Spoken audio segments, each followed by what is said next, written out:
Weekly chart में हम थोड़ा-सा डिस्कशन करेंगे। जैसे कि आप देख सकते हो कि यहाँ पे निफ्टी है, निफ्टी ने एकदम से यहाँ पे कितने 3 महीने से गिरावट आ रही है। अक्टूबर, नवंबर, दिसंबर, सितंबर के महीने की मतलब सितंबर की थोड़ी-सी क्लोजिंग अच्छी थी जब वो था गणेश चतुर्थी थी, तो सितंबर के महीने में थोड़ा-सा ठीक रहता है और हाई भी सितंबर के महीने में बनाया, पर सितंबर से मार्केट गिरना स्टार्ट हो चुकी थी।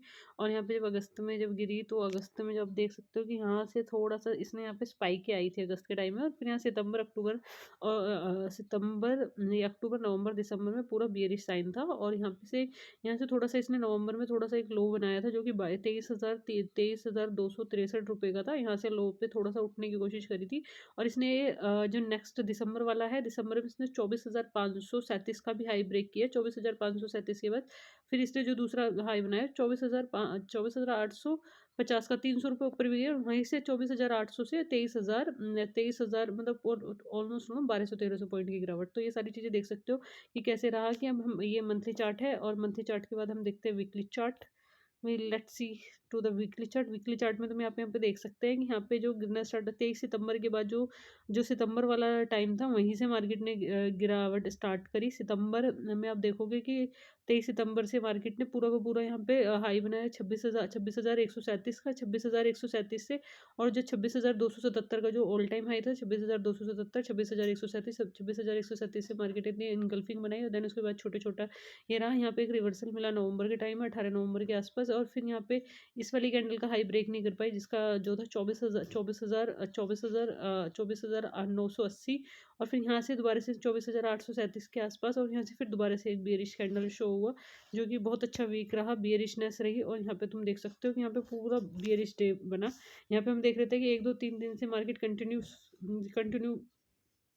सेल ऑफ हो रहा है, और 3 दिन के बाद कंटिन्यू सेल ऑफ के बाद एक जो एक पॉज कैंडल बनता है, वो पॉज कैंडल बना तुम्हारा 3 दिन की गिरावट का। तो एक पॉज कैंडल बना, फिर पॉज कैंडल जैसे ही इसने लो ब्रेक किया पॉज कैंडल का, 23,800, तो इसमें था 23,880, और 23,880 से पूरे 400-500 पॉइंट की मूवमेंट मिले हमें। और इसमें टारगेट होल्ड करके रखने पड़ते थे। और यहाँ पे जब तुम यहाँ पे देखोगे, देन वहाँ पे जो एक्सपायरी की वजह से उस दिन बड़े टारगेट नहीं मिल पाए थे बृहस्पतिवार को, बट ये वाली एक्सपायरी आई तो इसमें बहुत अच्छे टारगेट मिले हमें। और तुम यहाँ पे स्टार्ट करोगे नेक्स्ट टाइम का, यहाँ पे 12 बजे के आसपास का तुम यहाँ पे देखोगे, 20 तारीख के आसपास का 12 बजे से बहुत अच्छे ट्रेंड।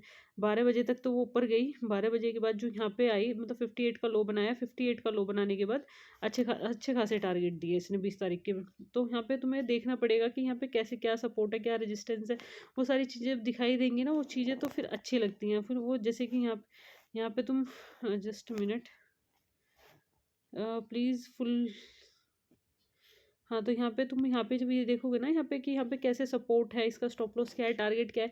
मतलब तुम सिर्फ सोचोगे तुमने लिया और तुम्हारा प्रॉफिट हो जाए, तो वो पॉसिबिलिटी नहीं है। यहाँ पे स्टॉप लॉस और टारगेट दोनों डिफाइन करने पड़ते हैं, तो ही चीज़ें ठीक ठाक से चलती है, तो फिर चीज़ें ठीक नहीं हो पाती हैं। तो यहाँ पे तुम यहाँ पे देखो, एक अच्छा खासा प्राइस मिल रहा था सेलर्स को, और पिछला दिन भी सेलर्स का था, फिर वैसे अच्छा खासा प्राइस सेलर का मिल रहा था। यहाँ पे तो ट्रैप था कि यहाँ पे अगर तुम 45 मिनट बाद नहीं निकल पाए, तो यहाँ पे ट्रैप था। यहाँ पे देखो अच्छा खासा सिनेरियो था, 58 के आसपास था, 58 से सीधा का सीधा 221। जो ये वाला सेटअप होता है, बहुत मुश्किल से बनता है कि बियरिश कैंडल फिर थोड़ा सा ऊपर जाए, उसके बाद आए। तो ये थोड़ा सा ये पैटर्न थोड़ा सा सीखना पड़ेगा, ये चीज़ें थोड़ी सी करनी पड़ेगी, और चीज़ें थोड़ा सा संभालनी, चीज़ें थोड़ी सी वो करनी पड़ेगी। बैंक निफ्टी आ गई, बैंक निफ्टी की 15 मिनट का चार्ट देखो। 15 मिनट के चार्ट में ये वाला पैटर्न जो है, ये वाला, जैसे कि मार्केट ने एक बियरिश कैंडल शो करी और वहाँ पे गई, और यहाँ पे 50% का, यहाँ पे ये वाला स्टॉप लॉस लग सकता था। स्टॉप लॉस स्ट्रिक होना चाहिए तुम्हारा, कि तुम्हारा स्टॉप लॉस ये वाला स्ट्रिक है, और फिर इसके बाद ये पूरा ट्रेंड कैप्चर करना है, तो ऐसे कैप्चर करना चाहिए तुम्हें। फिर यहाँ पे जब तुम सपोज दैट उस टाइम पे यहाँ पे तुम यहाँ पे 400 देख लो, चलो 51,400 के आसपास देखो, 51,400 की कॉल थी। यहाँ पे तुम देखोगे, यहाँ पे जो पहला जो 15 मिनट था, पहले जो 15 मिनट थे, यहाँ पे देखो पहले जो 15 मिनट, पहले 9:45, 20 तारीख ये नहीं सारी, हाँ ठीक है, चलो ठीक है। यहाँ पे देखोगे, यहाँ पे तो मैं एंट्री ली, और यहाँ पे इसने स्टॉप लॉस हिट किया लोगों का। स्टॉप लॉस हिट करने के बाद जो गलत एंट्रीज लेते हैं, जैसे किसी को नहीं पता कि 40 रुपये का स्टॉप लॉस देना, सपोज दैट वो उसने एंट्री कहीं भी ले ली, 40 रुपये का स्टॉप लॉस देता रहा, तो वो 10-20 साल 50 साल जब भी लॉस में जाएगा, क्योंकि उसकी एंट्री गलत थी। और जब एंट्री तुम्हारी सही होगी, तो उसके बाद तुम्हारा स्टॉप लॉस का, तुम्हारी चीज़ों का डर नहीं लगेगा, जब भी तुम्हारे अंदर कॉन्फिडेंट बिल्डअप हो पाएगा। जब कॉन्फिडेंट बिल्डअप हो पाएगा, जाएगा तो चीज़ों को समझने की सारी चीज़ें हो जाती है कि स्टॉप लॉस देना है। 40-50 रुपये का स्टॉप लॉस कोई बड़ी बात नहीं है। 40-50 रुपये का स्टॉप लॉस दोगे, 200-300 रुपये लोगे तो वो बहुत बेटर वे में हो जाती है। अभी तुम यहाँ पे देखोगे, यहाँ पे पूरा का पूरा, अगर कोई यहाँ किसी ने एंट्री ली, सपोज दैट तुम ये करो 300 से 428 गया, किसी ने यहाँ पे सपोज दैट किसी ने यहाँ पे 428 में एंट्री ली और 428 के बाद 40 रुपये का स्टॉप लॉस, भाई यहाँ पे तो उसका पूरा का पूरा स्टॉप लॉस ही चला गया ना 428 से, फिर तो ये 290 रुपये आ गया। भाई तुमने 428 में एंट्री ली और 290 आ गया तो तुम्हारा देखो ना 428 प्लस 290, वो लालच में एंट्री आई ना, 138 में 14,490 रुपये, 14,490 रुपये। तो स्टॉप लॉस कहाँ पे डिफाइंड होता है कि वहाँ पे स्टॉप लॉस से डर कब नहीं लगता कि जब तुम्हारी एंट्रीज ठीक हो, जब तुम्हारे अंदर फोमो ना हो, जब तुम्हारे एनालिसिस ठीक हो, जब तुम्हारे एनालिसिस पे और तुम्हारे टिगर पॉइंट ठीक हो, तो तुम वहाँ पे डर नहीं लगता। और यहाँ पे फिर दोबारा से 500 का हाई बनाया और यहाँ पे इसने 535 का हाई बनाने के बाद फिर ये यहाँ पे तुम यहाँ पे देखो, फिर ये पूरे गई यहाँ पे गई और यहाँ पे इसने यहाँ पे स्टॉप लॉस देखना, तुम ध्यान से ये वाली सारी चीज़ें देखना। जस्ट अ मिनट, यहाँ पे देखो, यहाँ पे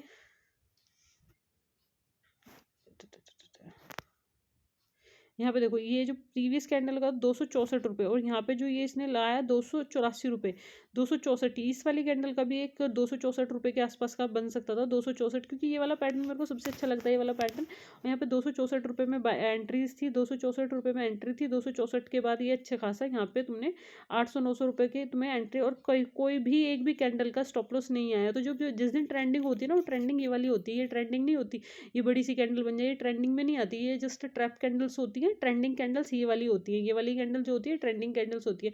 तो you should be there trending candles के 800-900 रुपये के आसपास देखो ना, 264 रुपये का 264 रुपये का 280 रुपये में एंट्री, चलो 300 रुपये में एंट्री होगी, 300 के बाद तो उसने कभी भी 264 का भी लो ब्रेक नहीं करा, ये वाला भी लो ब्रेक नहीं करा। तो यहाँ पे जब तुम्हें चीज़ें समझ में आएंगी ना, चीज़ें अपने आप से ही चीज़ें हो जाती है। तो वहाँ पे तुम एंट्री ले लो। तो मेरी एंट्री थी इस वाली, इसमें थी ये पूरा का पूरा ट्रैप, जस्ट अ मिनट, इसमें इन्होंने यहाँ पे ट्रैप मरवाया था, यहाँ पे एक बेरिश कैंडल बनाई, यहाँ पे बुलिश थी, बट इसका एक हाई ब्रेक नहीं हो पाया ना 1619 रुपये में। और फिर यहाँ पे क्या 585 रुपये, और फिर देखो 585 से सीधा 461 रुपये, और ये थोड़ा सा किसी ने ऊपर जाने के लिए सोचा होगा। ये जो कैंडल्स होती है ना, बियरिश कैंडल होती हैं, तो यहाँ पे ये stop loss, strict stop loss लगता है इसका, और यहाँ पे स्टॉप लॉस किसी ने नहीं दिया होगा तो उसका भाई पूरा अच्छा खासा लॉस। तो यहाँ पे चीज़ें समझने की बहुत ज़्यादा ज़रूरत होती है, स्टॉप लॉस कहाँ लगना है, क्या रहेगा। कल मेरे को लग रहा है कि यहाँ पे इसने एक पोज कैंडल बनाएगा और पोज कैंडल के बाद यहाँ पे चीज़ें होंगी। And thank you so much for watching.